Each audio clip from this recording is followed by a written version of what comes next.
Halima, fille de nomade, a été excisée au plus jeune âge et mariée à 13 ans à un homme qui en avait 25. Un destin banal dans cette région aride du nord-est du Kenya, où 80% des femmes sont illettrées. C'est bien plus que la moyenne nationale de 12%. Je n'allais pas à l'école avant. On était toujours dans des endroits reculés et je devais m'occuper du bétail. Majoritairement peuplée de Kenyans d'origine somalienne, cette région autour de Wajir est minée par les attaques récurrentes des Chebabs.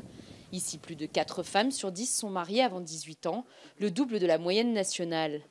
En juin 2015, l'ONG Save the Children, en collaboration avec le gouvernement kényan, a lancé un programme éducatif pour amener les filles à l'école. Une initiative souvent mal comprise par une population nomade et très religieuse. C'était difficile pour moi d'accepter de mettre ma fille à l'école.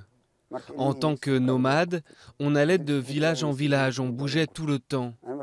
Mais avec le temps et une fois que nous nous sommes installés ici, j'ai accepté de la scolariser. L'ONG donne une compensation financière de 26 € par trimestre, une aide qui a permis de convaincre Adan et d'autres familles du village.